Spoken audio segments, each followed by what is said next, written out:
periksa kesehatan warga Baduy yang tinggal di Kampung Cisadane, Desa Kanekes, Kecamatan Leuwi Damar, Kabupaten Lebak, Banten.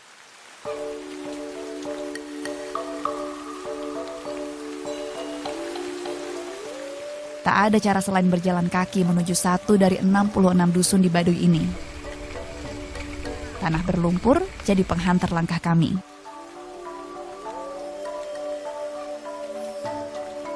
Kebetulan hari ini adalah mereka hari laku ladang. Sebenarnya kan lagi ngoret ya bahasa ininya ya dok ya. Ngoret, jadi bercocok tanam. Jadi masyarakatnya tidak ada. Makanya apalagi dengan kondisi hujan, ya kita mungkin seadanya mengikuti masyarakat ada seperti ini kita layani.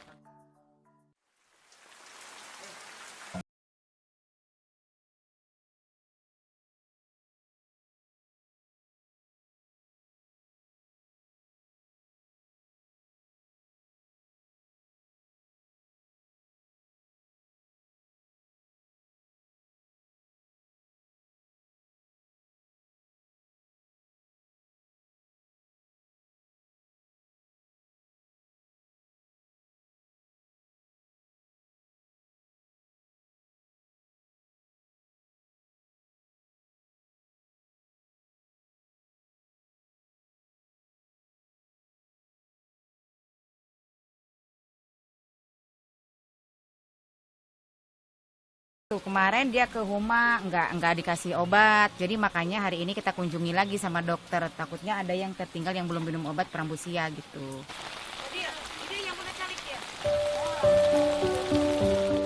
Di sini kebanyakan warga berpotensi tertular penyakit Frambusia atau kerap disebut patek.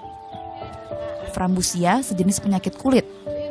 Jika parah bisa menyerang tulang dan persendian, disertai sakit kepala dan rasa nyeri.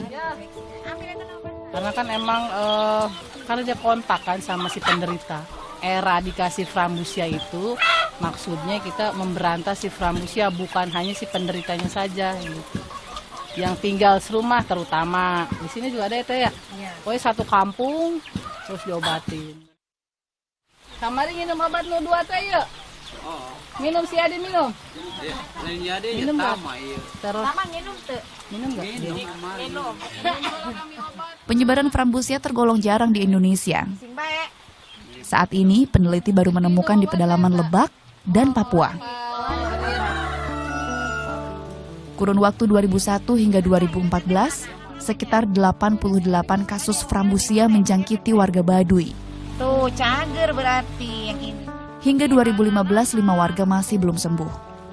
2 diantaranya berada di dusun ini. Frambusia sendiri disebabkan oleh bakteri Treponema pallidum. Bakteri ini berkembang biak pada sanitasi yang kurang baik. Dilema kerap mendera kami kalau mencoba menuntaskan rantai penyakit ini. Cara hidup warga Baduy terikat kuat dengan adat mereka sebagai penjaga alam. Satu hal yang tak bisa kami kompromikan. Kami hanya bisa mengimbanginya hingga batasan tertentu. Jadi ya eta sebetulnya lain mabok ya dok, obat reaksi eta. obatnya ya. Reaksi obat ya di awak. Merasakan iya obat keras gitu berarti ngarusak gitu. Eta keras gitu emang nage eta. Lamun teu keras moal ribet kan gitu. 15 tahun bertugas, banyak pengalaman yang kudapat. Berbagai penyakit yang kerap mendera warga Baduy termasuk bagaimana mereka menanganinya.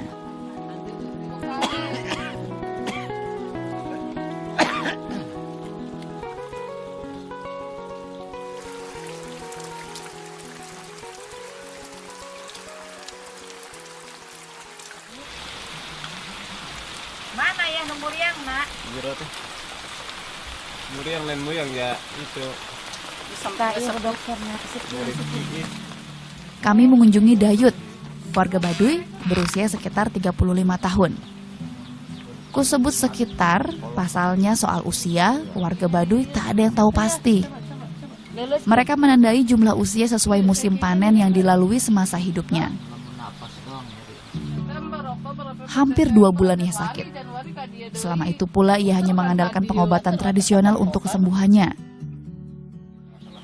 di dia eta aya kokolot tanyaun gitu. Jadi orang di nunggu ubar adat gitu. Jadi nunggu sehat gitu. Iya. Lan kedua modal nage orang di mana horeng gitu. Kita Udah mulai ya nggak? Di tengah keterbatasan, kami akhirnya tak bisa maksimal mengobservasi Dayut. Suhu tubuh tinggi membuat Dayut kerap berhalusinasi. Sementara, kami hanya memberikan obat penurun panas saja.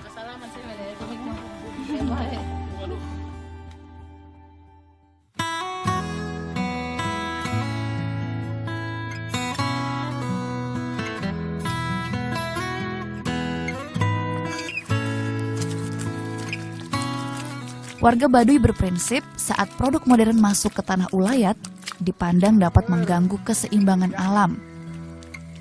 Adat menghargai kesehatan, meski ada tata cara yang harus dijalankan. Kalau sebuah upaya adat ini tadi dengan cara-cara alam, dengan cara ramuan, dengan mantra udah dilaksanakan, sebenarnya adat juga mempertimbangkan, silahkan dengan catatan jangan sampai adat juga nanti memberatkan, lari ke medis juga tiba-tiba keluarga kurang begitu mendukung, kan kurang bagus. Di sela-sela kunjungan, seorang warga Baduy mengajariku aksara Baduy. Ayah Kemik namanya. Ia salah satu sesepuh warga Baduy. Sebutannya Jaro. Dok, habis minum obat itu masyarakat Baduy pada sakit, mabok. Awal penugasanku di sini, pria 45 tahun ini pula yang membantuku bersosialisasi dengan warga lain. Di bidan gitu tetap sekolah formal. Ini sekolah non formal, tapi secara dasar-dasarnya kan sarua. Masalah secara pengertian nama bisa masalah secara di pengolasian pribadi gitu misalkan anak-anak. Kosong dah. Tak mudah ternyata mempelajari aksara kuno ini. Jadi teringat saat aku mengajarkan baca tulis pada warga Baduy yang kuajak menjadi kader kesehatan. Kala itu aku mengajari mereka mengisi kartu menuju sehat atau KMS. Terus semua pulpen licin, dia bilangnya leur. Itu menurut Bu leur katanya gitu kan, seperti itu. Bu leur ini pulpennya. Mana ada dalam hati pulpen yang leur ya. Saya beli lagi, saya telepon ke suami, Pak minta bantuan dong ke sini. Saya bingung ngajarin nih, kata saya gitu kan. Datang suami saya, diajarin oleh suami, Ma pakai titik-titik biar mereka yang bisa menariknya, sehingga seperti itu. Memahami mereka adalah kuncinya. Kunci ini hanya mampu kita raih melalui komunikasi dan mendengarkan dengan hati.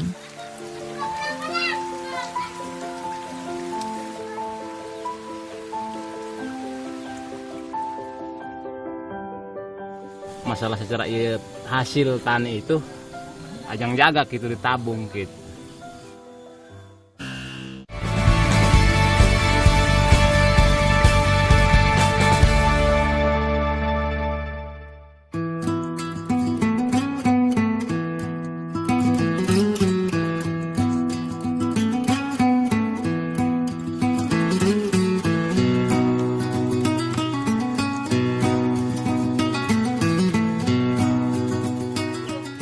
Sore ini aku membuka posyandu di Dusun Kadu Ketuk. Dusun ini ditempuh sekitar 5 jam berjalan kaki dari kampung Cisadane.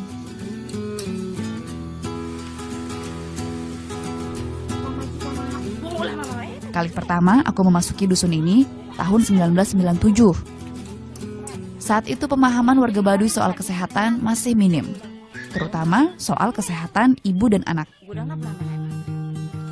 Perlahan pemahaman warga meningkat, bukan usahaku semata, tapi berkat bantuan mereka, para kader. Jadi ingat satu kenangan manis saat merekrut para kader yang semuanya berasal dari perempuan Baduy. Penolakan jadi makanan sehari-hari kala itu, karena mereka takut. Namun dengan pendekatan tanpa henti, mereka pun mulai terbuka.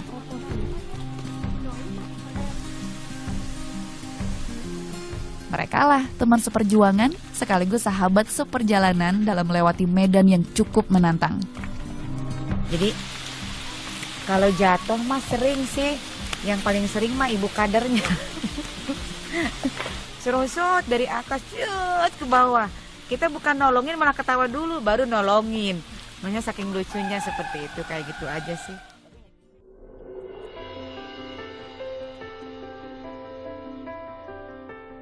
Posyandu kami buka di salah satu rumah warga. Yang disbaletong saya sabar tahun. Mana coba kan dia ningali. Kan dia mau kunanan mah. Aku bersyukur.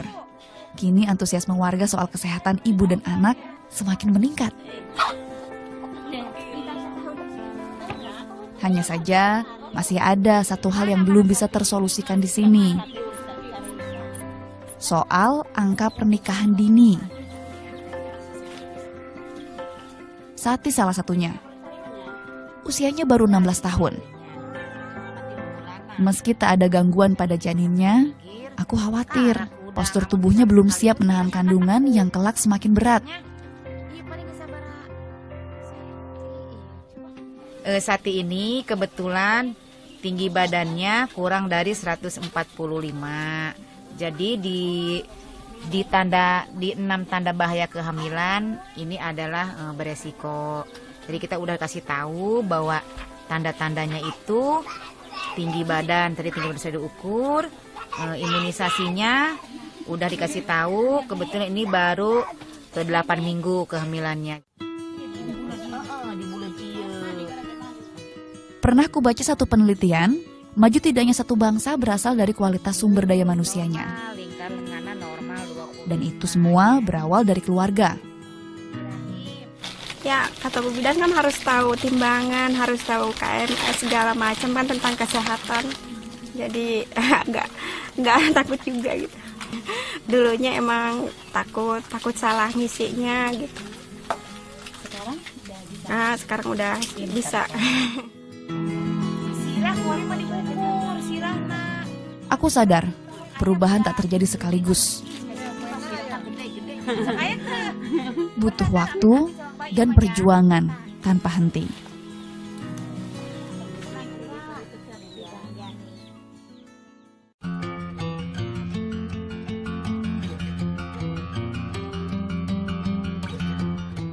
Akhir tahun jadi waktu yang paling ditunggu warga Baduy. Inilah musimnya si raja buah durian. Tak hanya itu, tanah adat Baduy yang memiliki luas lebih dari 5.000 hektar tak diragukan lagi kesuburannya. Itu sebabnya saat musim panen, para pemuda, remaja, serta anak-anak bahu-membahu mengangkut hasil bumi mereka. Mungkin ini jadi sebab mengapa anak Baduy terkenal kuat-kuat, karena mereka terbiasa bekerja sejak kecil. Adat pula yang mengharuskan semua warga Baduy lihai bercocok tanam. Tujuannya memastikan pasokan pangan warga aman sepanjang tahun. Karena masalah secara hasilnya untuk dimakan sehari-hari, kan urusan ukuran jangka panjang gitu. Enak bisa masalah secara kulit gitu, orang neangan masalah secara bikin makan gitu. Kayak lamun ukuran urang guys kolot, guys jompok itu bisa masalah secara hasil tani itu ajang jaga gitu ditabung gitu. Potret ini perlahan membuatku paham soal bagaimana seharusnya kami, warga luar, berinteraksi dengan mereka, warga Baduy, tanpa menghakimi cara hidup mereka. Termasuk soal prinsip mereka untuk hidup selaras dengan alam.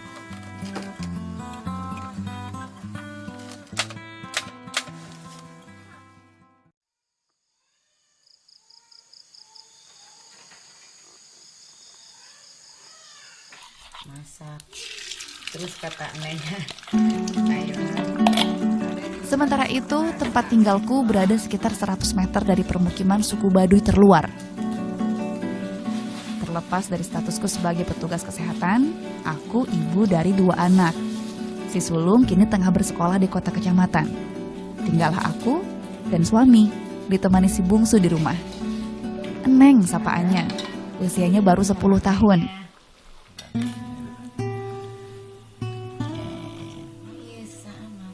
Ketika melihat bahwa tugas ini sudah tertempel ke istri, nah saya suami berani apa mau nikah, berani bertanggung jawab. Ya pada saat itu rumusnya begini, la hawla saja, artinya kita mulai saja, hari esok kita tahu. Motornya pelat yang suka bobol. Pengertian mereka membuatku tak patah semangat kala berbagai tantangan mendera. Memanusiakan manusia. Begitulah wasiat terakhir ayahku. Amanah ini pula yang akan kuwariskan untuk putra-putriku. Kalau kesini bisa cepat sembuh gitu kalau penyakit. Tapi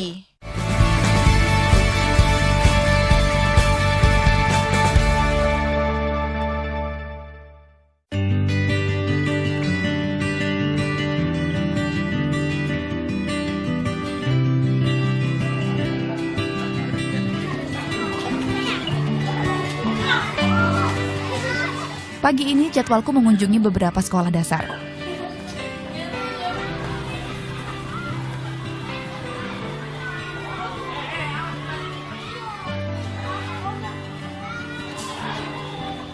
Di Puskesmas Cisimet, aku bertanggung jawab menangani bagian promosi kesehatan atau promkes.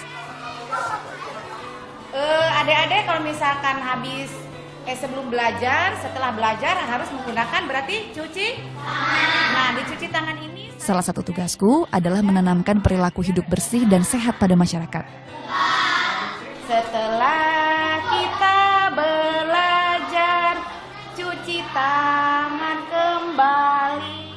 Di PHBS ini ada PHBS anak sekolah, juga PHBS Majelis Taklim, ada PHBS yang ponpes. Jadi di PHBS anak sekolah cara mencuci tangan seperti apa, membuang sampah, cara membedakan sampah organik dan sampah non-organik seperti itu. Puskesmas Cisimet, tempatku bekerja, tak hanya menaungi sekitar 11.000 warga Baduy di Desa Kanekes. Tapi ada 6 desa binaan lain. Sekolah ini juga termasuk di dalam wilayah binaan puskesmas kami. Tepuk atau terpuk? Semuanya. Anak-anak selalu antusias menyambut kedatangan kami. Hal ini membuat pesan kesehatan pun tersampaikan.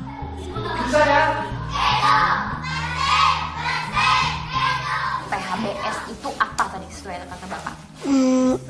Perilaku hidup bersih sehat. Contohnya seperti apa? Cuci tangan sebelum makan.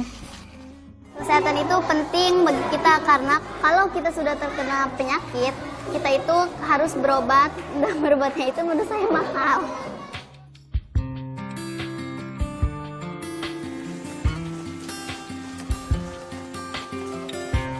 Selain di puskesmas, di rumah aku juga membuka klinik. Seiring meningkatnya pemahaman warga Baduy soal kesehatan, kini perharinya setidaknya ada 5 hingga 10 warga datang berobat. Atas alasan itu pula, klinik impian pun kubangun seadanya. Paling penting, agar warga bisa berobat kapanpun, tanpa menunggu kunjungan puskesmas. Yuyun misalnya, ia rela berjalan sekitar 3 jam dari dusun Cisaban untuk berobat. Kalau ke Peraji sih udah, tapi kalau ke sini bisa cepat sembuh gitu kalau penyakit. Kalau panas bisa langsung turun.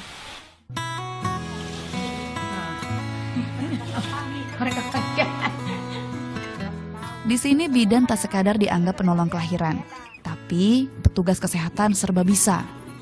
Ya dokter, ya apoteker. Sejauh pengetahuan yang kutahu, akan kulayani. Namun, saat ilmu yang kupunya tak lagi memahami, kubantu merujuk rumah sakit di kota.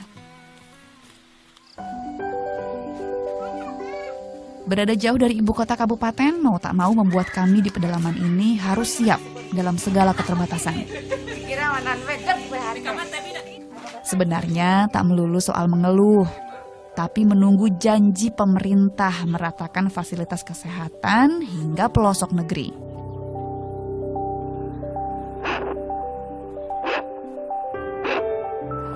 Mungkin kalau misalkan bobo ulah patiting seueunang karak, jadi teteh hanya ngigir kali itu nyidi ka dieu. Mun tes bobo kieu ulah langsung hudang jeret gitu. Jadi jangan ngigir heula karak bogahnya. Kita kudu cuci tangan ya make air vitaminan. Perjuangan masih panjang. Berbagai tantangan sudah pasti masih akan mendera silih berganti. Siandu saya punya PR untuk masyarakat Baduy, karena masyarakat Baduy dalam belum sepenuhnya, belum semuanya mereka satu diimunisasi dan di KB, walaupun mereka tadi itu tidak boleh pakai sendal gitu kan, nyuci tidak boleh pakai deterjen gitu. Jadi kita bisa, kalau misalnya bisa dengan dedaunan, kenapa enggak kita lakukan? Oh ini juga sama dengan sabun gitu, seperti itu.